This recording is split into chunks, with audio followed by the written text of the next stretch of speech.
Hello and welcome back. It's a beautiful Tuesday morning that feels like a Monday because yesterday was Memorial Day 2026. So here it is, Tuesday/Monday. And today I am going to strip this TH375. It has been on the property here for 6 months along with a short shaft Turbo 400 with the goal of making 1 out of 2. And it wants to leave as a TH375 apparently. So when it showed up, it was obvious the case was broken. Well, the yoke is broken, the yoke is driven into the back of the tail housing, the tail housing is broken, and the case is broken. And I had not attempted to try to get the yoke out or anything. I had to store them for a while, and now we got to go ahead to work on them. I put it in the holster after it leaked all over my driveway. It leaked in my shed. It leaked on the driveway again, getting it over here. It leaked tilting it. When there's a hole in the case and it's never been drained, it's an environmental issue. It continues to ooze fluid out of every orifice of this thing. I had to sledgehammer the yoke. I actually put it up in the stirrup here last week, and the yoke was not moving. So I tilted it up in this position, let the oil run and fill up the tail housing because it was plugged with the yoke, and let the yoke and the output shaft marinate for over the weekend.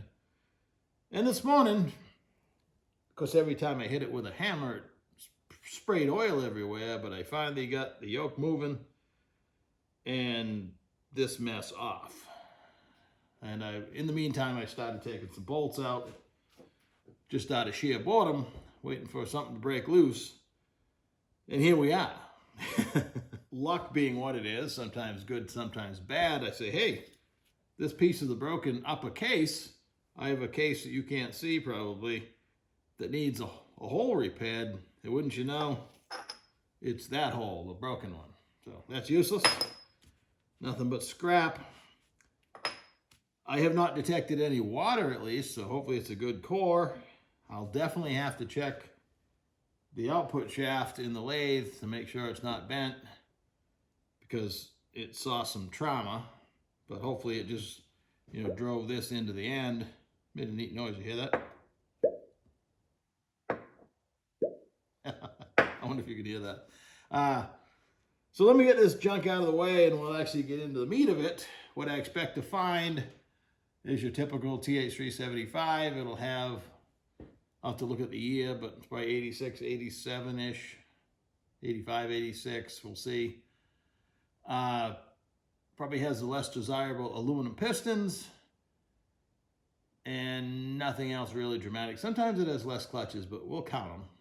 Sometimes it's just normal, but almost always has the other aluminum pistons, which in a street transmission are probably just fine. So let me move this out of the way and we'll start. And we're back, almost.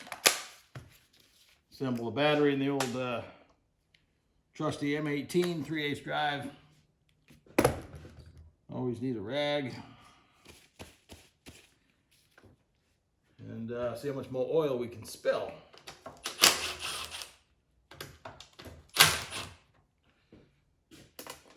Leave one loose.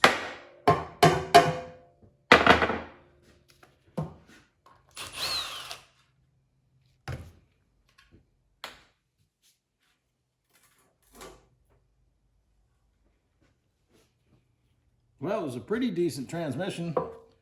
Some metal there, but that might have been when it ground to a halt.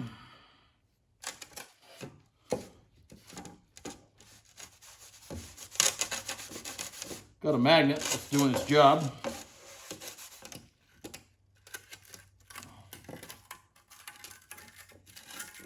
I honestly didn't think that was going to come off. Always a good sign. Use this to throw the valve body in, etc.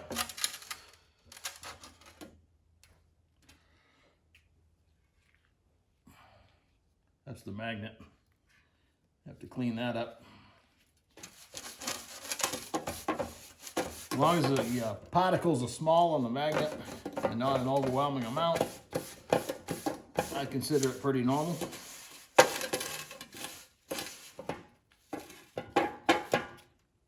Okay. Ready to accept parts.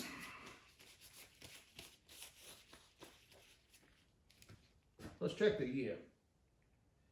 1987. So should be the last year of the 6 check ball case.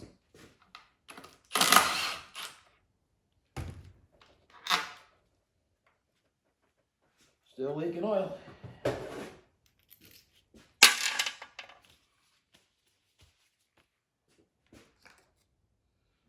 Two O-rings on the filter tube, so somebody at least, when they serviced it, did that. It remains to be seen whether it's been a pot before. There'll be clues, there always is. Lay it back a little bit.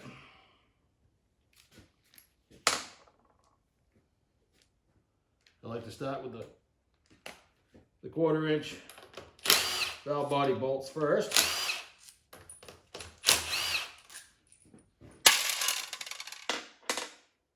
Now the 1/2 inch head, 5/16. Give her a little more. Right about there.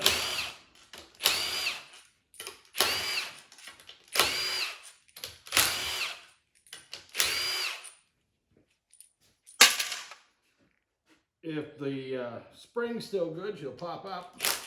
Yep. It did. I need my big screwdriver.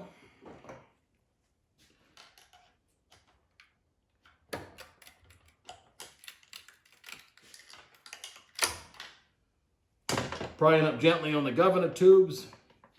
Puts oil up with the governor and back. It's got an aluminum piston here, and the gasket didn't stick to it. That's a good day when you're a transmission guy.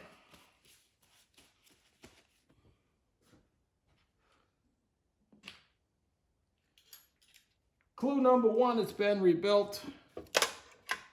It has Trans-Tech gaskets, so it's been a pot before.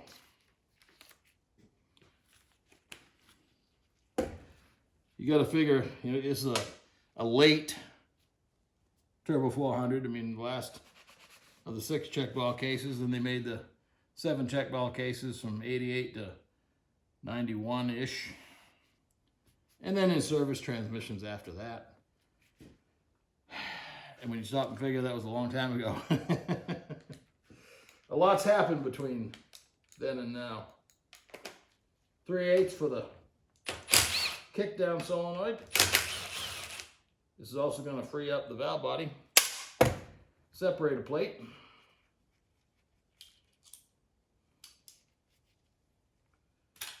That just unplugs.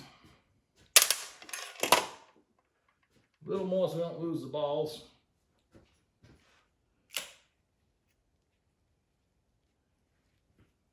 Let's see if they peel off.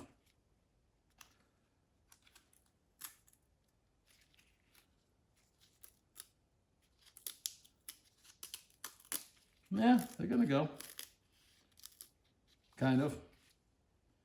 It's usually an indication of water or heat as to how bad they stick.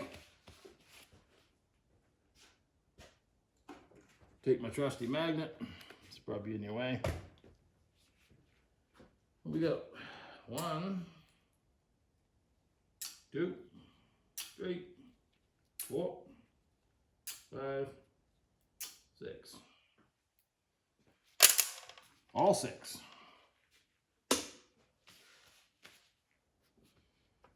And you can expect when you loosen up the servo cover for the rear band, more oil's going to come out. Terrific.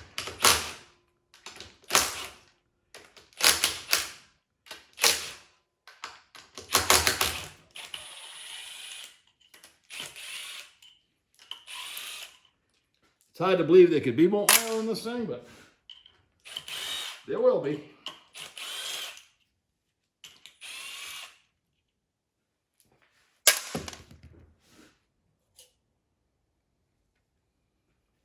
Not too dirty, surprisingly. I like to wipe the material out of there because it collects in there and just lives there until you take the transmission apart.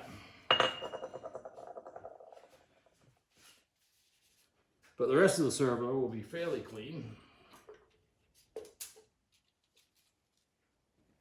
Get that out of the way.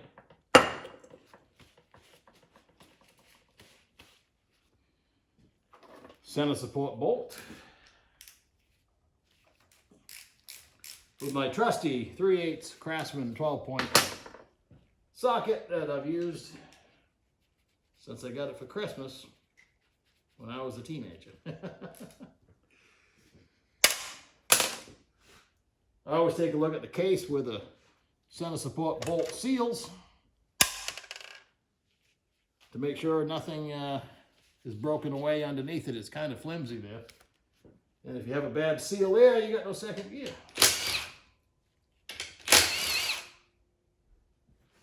Park and Paul spring, which in my opinion goes in like that. If whoever rebuilt this put it back in the way the factory did, it'll work either way. But I'm just fussy. You might as well take the modulator out.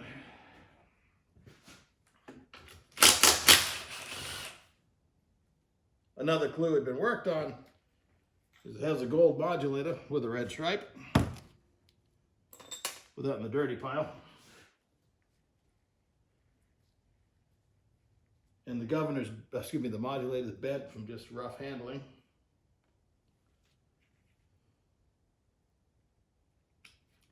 They're fairly inexpensive, usually less than 20 bucks, so might as well just get a new one.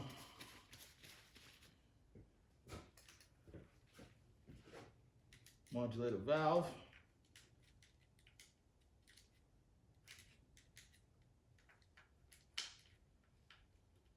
If you stagger through the holes, you can work it out with a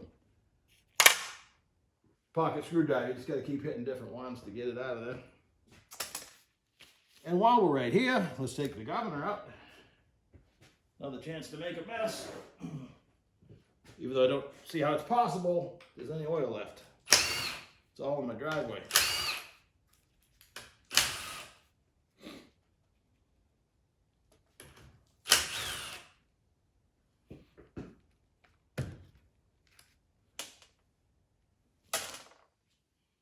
Expecting the cover to fall off, but it didn't.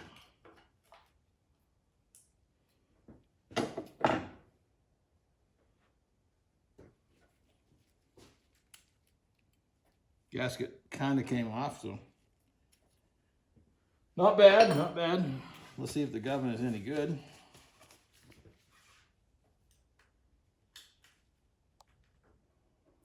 It's got a black gear on it.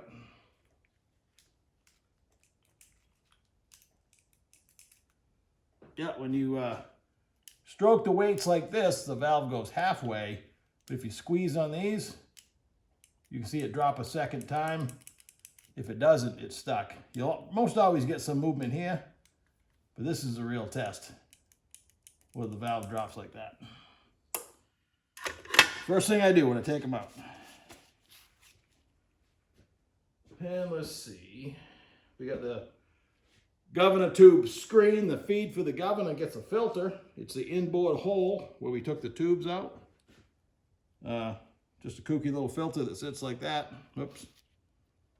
Sits like a teepee under the governor tube.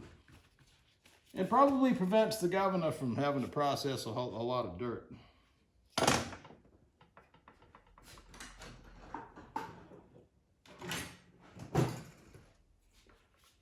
The kick down wire pass through, there's lots of tricks to it, but I just kind of see how bad it's going to fight me.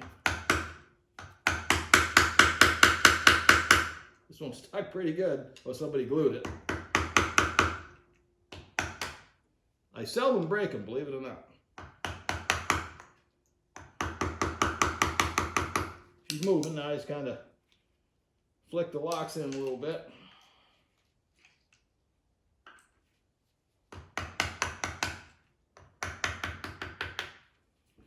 I think we got her out without breaking it. You can see the corrosion on the O-ring, but that'll clean up. Okay, well, one more piece. You got to get the speedo out. If you don't get the speedometer out, you'll break the gear when you take out the lower unit, the lower gear unit. So, this being a half metric case, I already knew it was 10 millimeter. Has a 10 millimeter, well, technically what, an M6, and a smaller hole in the bracket. If it had the 5/16 bolt, have a bigger hole. Same deal here. You got to carefully tap on it from the inside. That's going to come right up.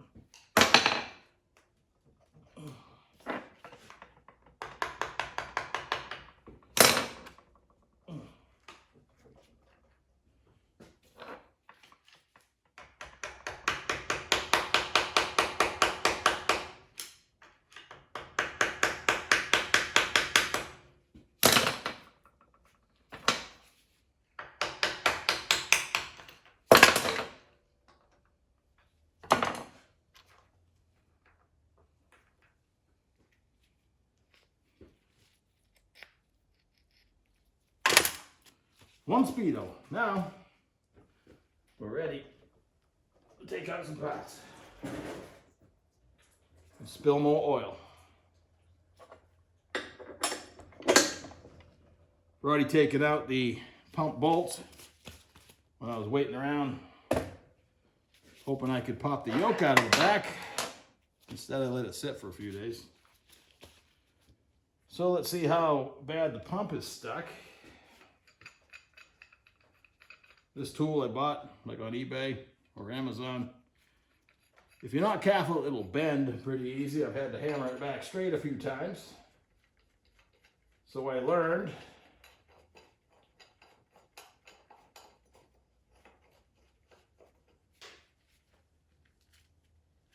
just to put a little strain on it, give her a little assistance.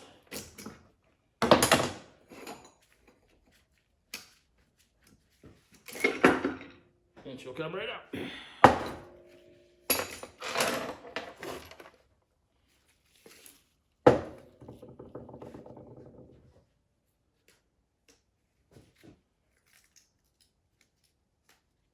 You can tell a lot about the transmission as to how hard it is to remove the gaskets. I probably said that at least twice already, but it's true. Let's just pop the old pump apart.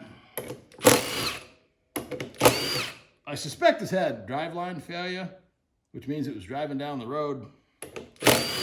Other than the damage caused by the drive shaft coming apart,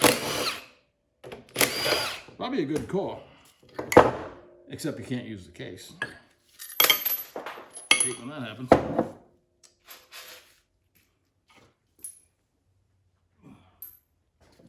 Where's the fifth one?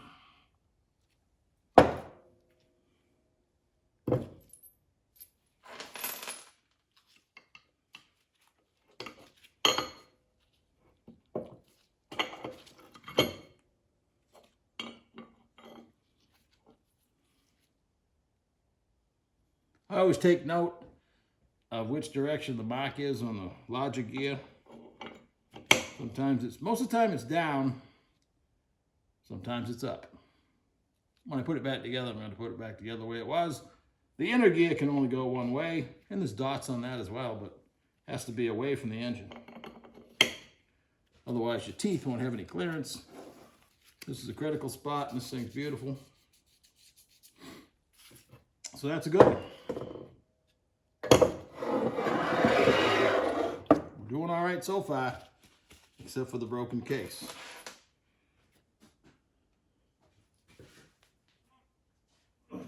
And my missing bolt for the pump.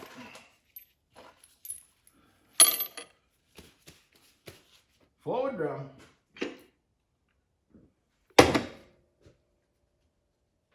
Don't want to lose the thrust washer. Typically I put it in my little holster over here, but that's out of your sight, so let's just see what we're dealing with. Find the end of the snap ring. Trusty pocket screwdriver. Yeah.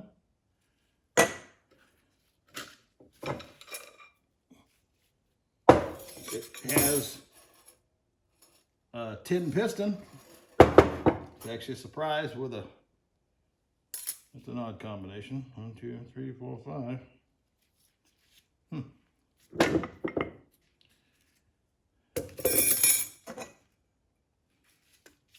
Starting to get warm right there.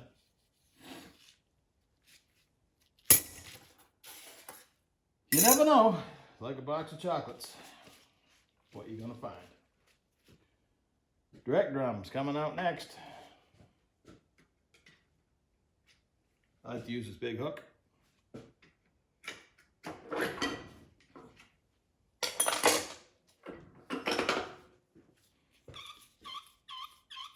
We already know it's a roller type. Just by the sound, I wouldn't expect anything else, but sometimes you get lucky.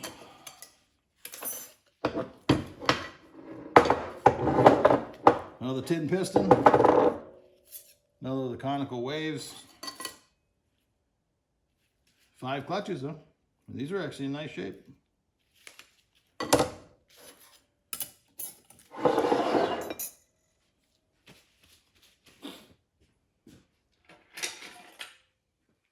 Band looks fantastic. Doesn't get a lot of use. It's just for engine braking in second gear.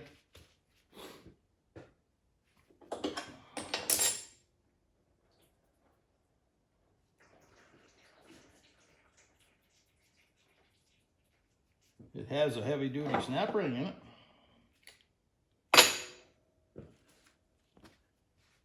There it is. As my if you watch my videos, I have a lot of Turbo 400 content. This screwdriver, again, probably Christmas 1980. And I ground a groove in it to kind of hook into the snap ring to help assist out. That and this hook makes pretty short work.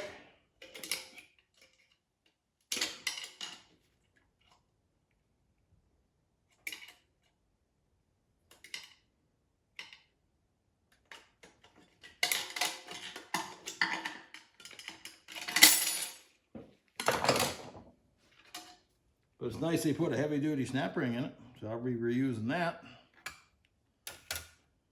That's a bonus. Intermediate clutches. Has 1 wave. Ray Bestis clutches, still says Ray Bestis on them. Yeah, I got an idea this thing was motoring down the road just fine. Another snap ring. Coming out. This is the beveled one against the center support.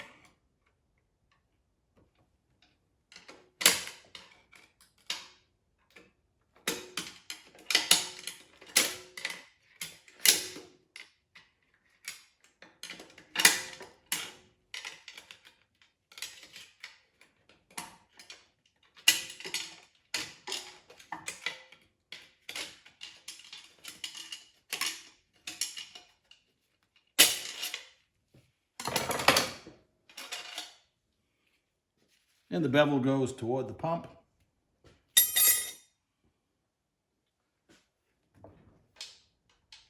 We'll stand the back up straight. Make some room. Because the whole lower unit's coming out now.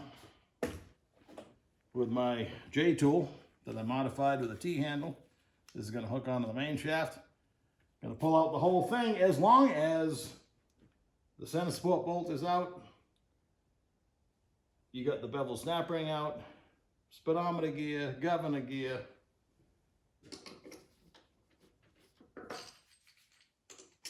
And sometimes They also stick a little bit. And being a Gommy TH375, you got to pick it up extra high. That was about as high as I could probably comfortably lift without getting a stool.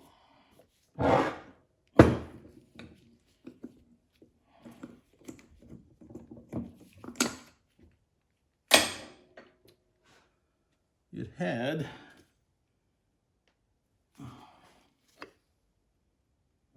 steel rings on the pump and steel rings on the center support. Again, probably fine for a stock transmission. I wonder if that speaker's allowing you to hear me when I turn my head. This is a fretting ring. It's a tiny thin one. Goes underneath the center support right there. Pull that out. I pull the band away from the anchor. I just lift right up on it. It pivots right out. It's in nice shape.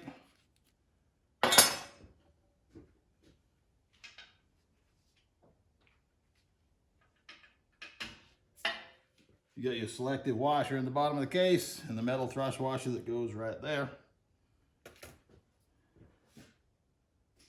Now, with the exception of the linkage, which has to come out to change the seal, and don't be the guy that just bends the nail and leaves it in there. So, again, typically I have it in my little holster over here. Let's do that. Let me reposition it because it's a lot easier. Stand by. Probably going to come around. I've been talking a long time while I'm standing here. You see some spirals where the band rides right there. Completely normal. That's in perfect shape. The band itself is pretty rough and it either creates or enjoys a rougher texture over there.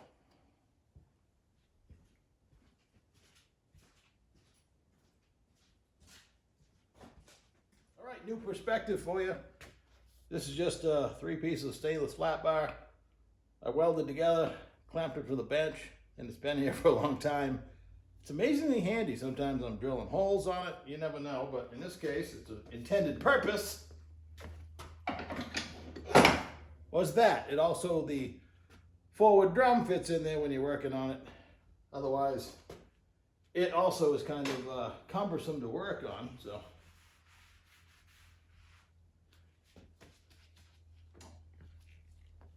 So it has all 4 rings on the center support. So it has not been dual fed, at least that way. Make sure the low roll is working here. See how it's locking, unlocking, locking. See that? It skipped. When it had driveline failure, look at that, I can make it skip. When it had driveline failure, it ruined it. That's pretty typical. If you, like, for instance, in a drag car, lose the drive shaft of the rear end, you best be looking at the low roller. You can see right now, I can make it skip again. Always the first thing I check. Yep, that's junk. It's probably gonna be in pieces.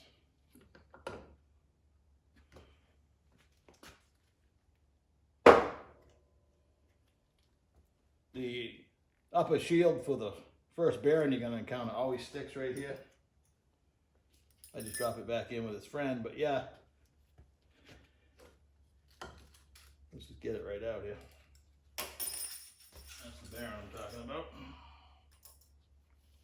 Put that together. All the rollers are falling out and all the springs are destroyed. That happened when the drive shaft incident did. So that's junk.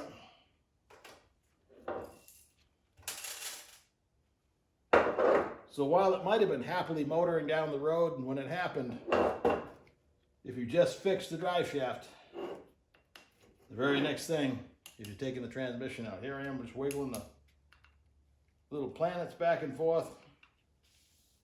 If you don't know the spec, if they all wiggle the same, it's probably good. Just a little bit side to side. You can see there's thrust washers on them. This is still usable. Just need a new low roller.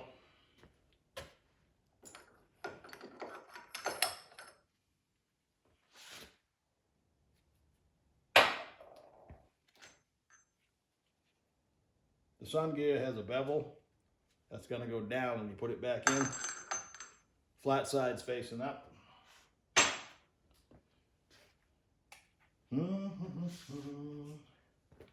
This thrust washer here, we've gone over this a few times, but if you rollerize the back of the transmission or just have extras of these, this is the one on the back of the case with the selective washer. Well, it can replace this one right here. Is it necessary? I mean, the plastic one seems to live a long life, but if you buy a thrust washer kit, it's going to come with 2 of these and probably none of these. So I always consider it an upgrade when you can replace the plastic thrust washers. Now, you got to flip it over.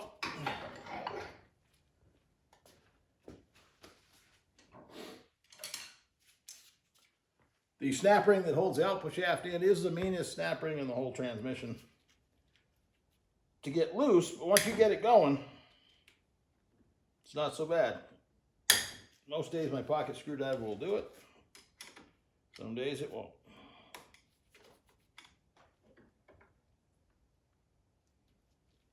If you can assist them, like that.